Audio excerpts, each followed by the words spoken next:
Dear students, good afternoon. Myself Dr. Ashish Garg, Associate Professor in Chemistry, SEET RN Ruia Government College, Ramgarh Shekhawati, district Sikar, Rajasthan. बच्चों BSc part first में हमने start किया है covalent bond, और covalent bond में मैंने first lecture में covalent bond की डेफिनेशन और लुईस का इलेक्ट्रॉनिक कंसेप्ट के बारे में हमने डिस्कस किया था। बच्चों यहां पर हम देखेंगे कि कोवेलेंट बॉन्ड का नेक्स्ट पार्ट, इसमें दो क्वेश्चंस बड़े इंपॉर्टेंट हैं जो मैं आपको बिगिनिंग में बता रहा हूं कि ये बेसिकली पार्ट सीबीएसई और आरबीएसई दोनों बोर्ड के सिलेबस के अंदर ये दोनों क्वेश्चंस पूछे जाते हैं एग्जामिनेशंस के अंदर कि डायमंड, हीरा और SiO2 ये दोनों अत्यधिक कठोर होते हैं और ये दोनों कोवेलेंट कंपाउंड हैं, यानी these are the covalent compounds, लेकिन ये बहुत ही अधिक कठोर होते हैं, हार्ड होते हैं। तो बच्चों इसका रीजन ये होता है यहां पर कि जैसा हम जानते हैं कि हीरा कार्बन का अपर रूप है और 14th ग्रुप के अंदर बच्चों 14th ग्रुप में कार्बन के नीचे आता है सिलिकॉन, राइट। तो देखो बेटा ऐसा है कि यहां पर हीरे में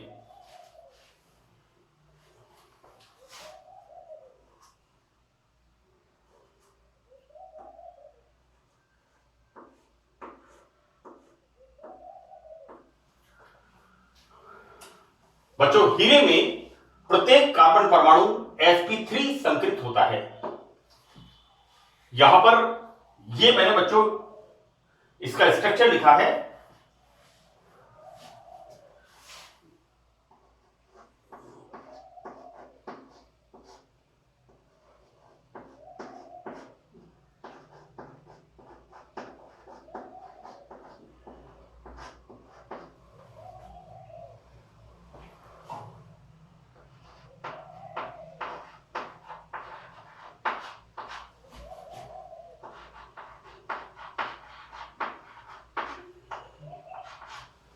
यहां पर जब हम हीरे की संरचना को देखते हैं बच्चों, ये मैंने जो डॉट्स हैं, ये पिंक डॉट्स हैं, इसको कार्बन से दिखाया है।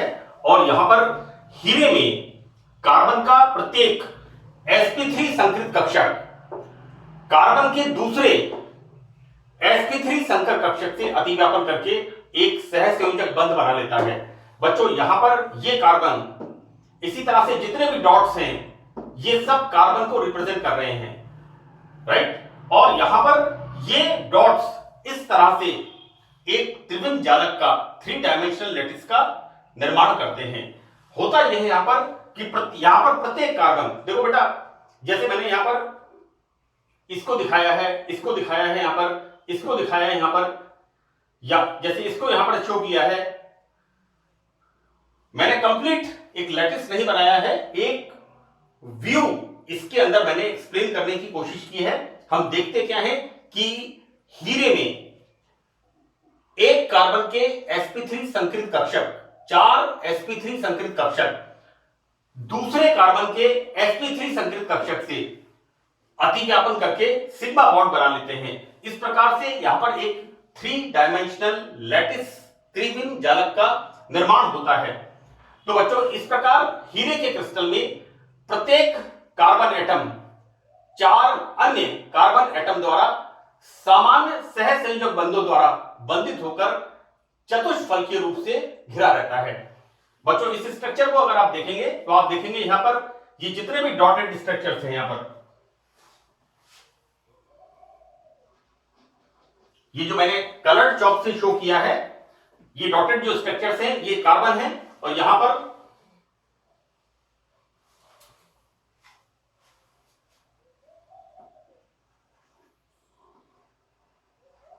हम देखते क्या है कि बच्चों जैसे सपोज करो हम इसकी बात करते हैं, यहां पर ये कार्बन, इसके 1 2 3 4 sp3 संकृत कक्षक इस कार्बन के sp3 संकृत कक्षक के साथ, ये वाला कार्बन अन्य कार्बन के sp3 कक्षक के साथ, बच्चों यहां पर ये कार्बन इस कार्बन के साथ इस प्रकार से यहां पर कार्बन के 4 sp3 संकरित कक्षक दूसरे कार्बन के 4 sp3 संकरित कक्षकों के साथ सामान्य सहसंयोजक बंध जिसे सिग्मा बंध कहते हैं इसका निर्माण करते हैं। और बच्चों यहां पर एक त्रिविम जालक का निर्माण होता है। मैं आपको बताऊं बच्चों ये स्ट्रक्चर बड़ा आसान है। यहां पर सबसे पहले आप 1 2 3 इस तरह की बेंजीन रिंग बनाइएगा और यहां पर प्रत्येक कोने को डॉटेड करके इस स्ट्रक्चर को ड्रॉ करिए, क्योंकि हमारे टीचर जब हमें पढ़ाया करते थे तो ये स्ट्रक्चर बनाना हमें मुश्किल लगता था, लेकिन ये स्ट्रक्चर बड़ा आसान है। इस स्ट्रक्चर में आपको करना क्या है, सबसे पहले यहां पर 1 2 3 ये बेंजीन जैसे स्ट्रक्चर बनाने हैं और इस स्ट्रक्चर में प्रत्येक कोने को इस तरह से डॉट के साथ आपको इसको डार्क करना है और उसके बाद आप आगे का थोड़ा सा स्ट्रक्चर बनाइए तो यहां पर ये 3 डायमेंशनल स्ट्रक्चर आपको बन जाएगा। तो हीरे में तो हम क्या देखते हैं कि यहां पर प्रत्येक कार्बन sp3 संकरित कक्षक होता sp3 संकरण होता है और एक कार्बन के sp3 संकरित कक्षक दूसरे कार्बन के sp3 संकरित कक्षकों के साथ सहसंयोजक बंध द्वारा सिग्मा बंध का निर्माण करते हैं और एक 3 डायमेंशनल लैटिस का निर्माण होता है। SiO2 में बच्चों यहां पर ये जो है डॉटेड ये तो है सिलिकॉन और ये जो गोले हैं इन गोलों को हमने ऑक्सीजन से प्रदर्शित किया है। This is the oxygen, right. अब SiO2 में हम क्या देखते हैं कि यहां पर प्रत्येक सिलिकॉन ये सिलिकॉन sp3 संकरित कक्षक है और ये ऑक्सीजन के साथ प्रत्येक सिलिकॉन 4 ऑक्सीजन के साथ सिग्मा बॉन्ड बनाता है। और यहां पर हम देखते क्या है कि 2 सिलिकॉन के बीच में एक ऑक्सीजन, इस तरह यहां पर 2 सिलिकॉन के बीच में एक ऑक्सीजन और यहां पर बच्चों 2 ऑक्सीजन के बीच में एक सिलिकॉन, इस तरह से यहां पर भी SiO2 में एक 3 डायमेंशनल लैटिस त्रिविम जालक का निर्माण होता है जिसके अंदर सहसंयोजक बंध के माध्यम से सिग्मा बंध का निर्माण होता है। तो बच्चों यहां पर SiO2 में सिलिकॉन एटम sp3 संकरित होता है, अतः प्रत्येक सिलिकॉन एटम यहां पर बच्चों प्रत्येक सिलिकॉन एटम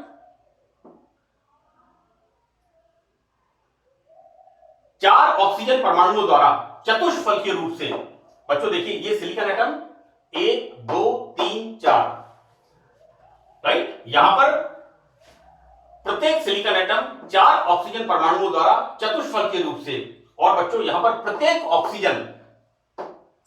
ऑक्सीजन 2 सिलिकॉन परमाणुओं से। आप देखेंगे यहां पर ये सिलिकॉन 1 2 3 4 इस तरह से ये सिलिकॉन देखिए बेटा 1 2 3 4, यहां पर सिलिकॉन में होता है sp3 संकरण, अर्थात यहां पर sp3 संकरित कक्षकों में एक इलेक्ट्रॉन होता है जो कि ऑक्सीजन के साथ सिग्मा बॉन्ड सहसंयोजक बॉन्ड बनाता है। अब हम आगे क्या देखते हैं यहां पर कि प्रत्येक ऑक्सीजन 2 सिलिकॉन परमाणुओं के साथ सहसंयोजक बंध द्वारा बंधित होता है। इस प्रकार हीरे की तरह SiO2 में भी एक 3 डायमेंशनल लैटिस का निर्माण होता है। बच्चों ये सवाल बहुत महत्वपूर्ण है क्योंकि यहां पर हीरा और SiO2 सिलिकॉन डाइऑक्साइड, बच्चों जो हम अपने मकान निर्माण के लिए रेत काम में लेते हैं, river sand, that is SiO2, silicon dioxide, है ना। तो silicon dioxide is solid compound and diamond is a solid compound, जबकि ये दोनों इन दोनों में सहसंयोजक बंध पाए जाते हैं। एक और क्वेश्चन यहां बड़ा इंपॉर्टेंट है,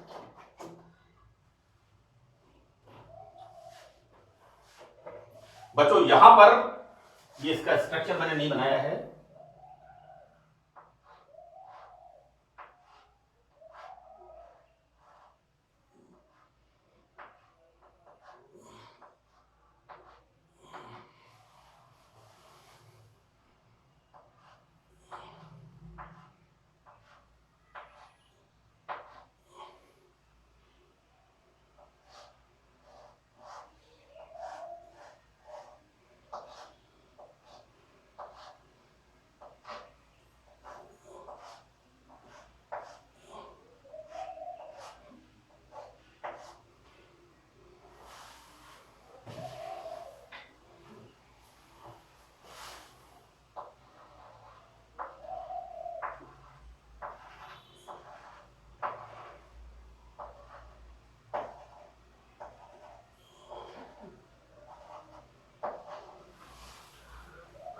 बच्चों देखिए यहां पर क्या होता है, ग्रेफाइट के अंदर,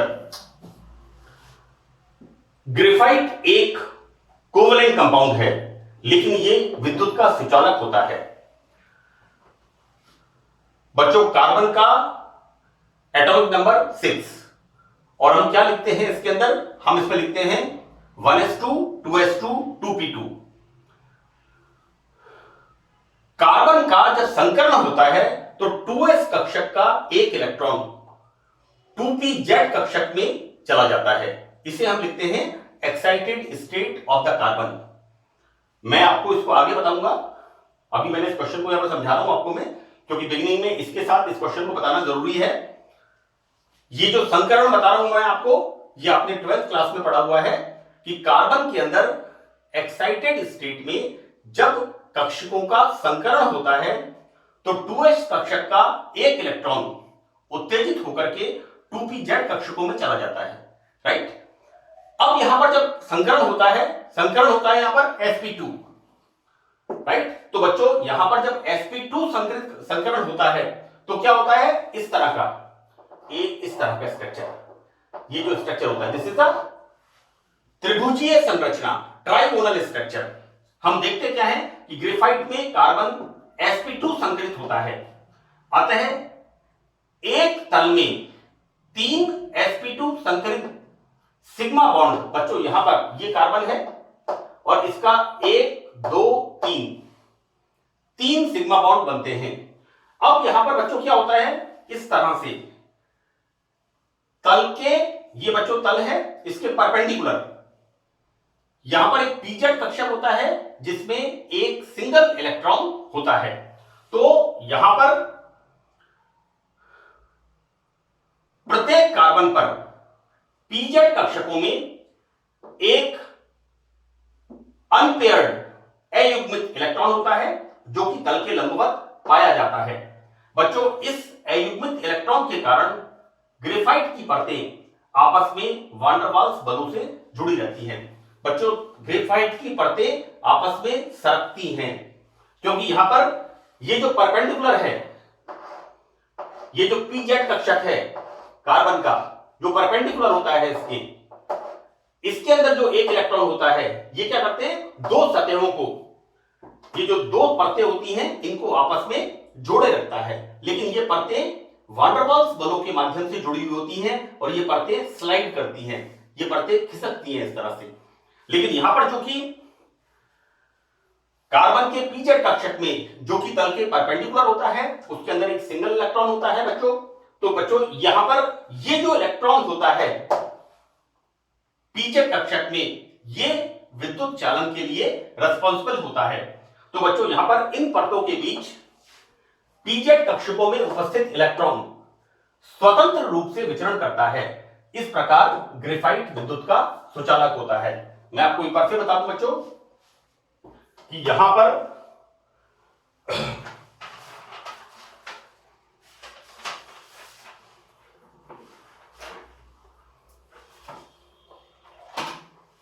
देखो बेटा ये क्या है, दिस इज द स्ट्रक्चर। हम इस तरह से बात इसकी करें, हम यहां पर 1, ये 2 और ये 3, राइट, और इसके perpendicular like this is the pz orbital, correct.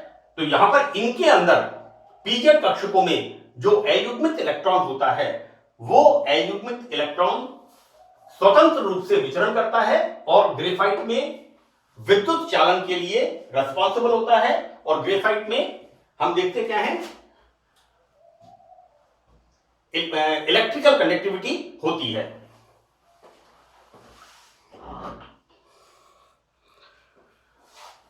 बच्चों यहां नेक्स्ट टॉपिक हम स्टार्ट कर रहे हैं, dipole moment. This is again very important point. क्या देखते हैं हम कि समनाभिक द्विपरमाणु अणु, होमोन्यूक्लियर डायटोमिक मॉलिक्यूल्स, जिनमें समान परमाणु होते हैं।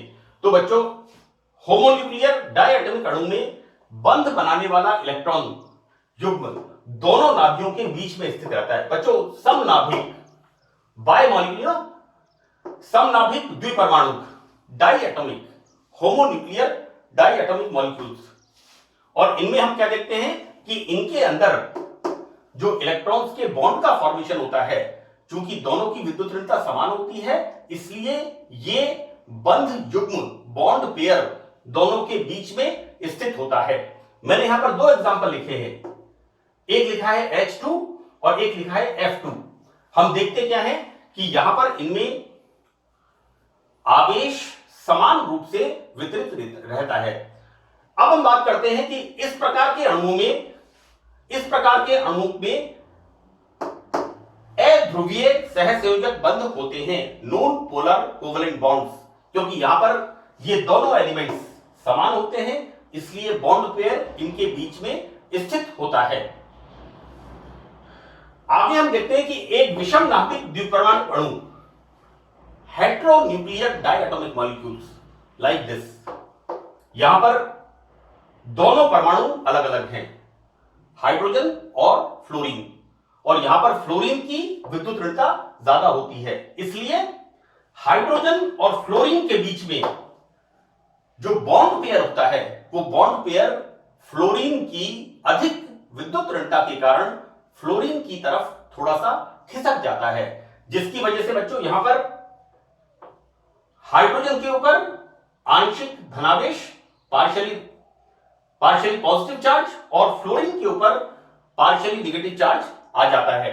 तो बच्चों एक विषम नाभिक द्विपरमाणु अणु में हेटेरोन्यूक्लियर डायटोमिक मॉलिक्यूल में बंधित परमाणुओं की विद्युत ऋणता में अंतर होने के कारण सहभाजित इलेक्ट्रॉन युग्म, बच्चों बॉन्ड पेयर, इनके बीच में सहभाजित इलेक्ट्रॉन युग्म उस परमाणु के अधिक पास रहता है जिसकी विद्युत ऋणता अधिक होती है।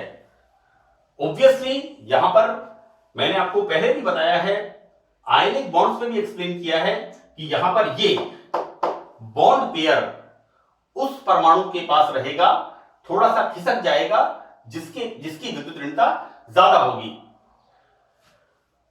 इस प्रकार विद्युत आवेश का वितरण दोनों परमाणुओं पर समान नहीं होता है।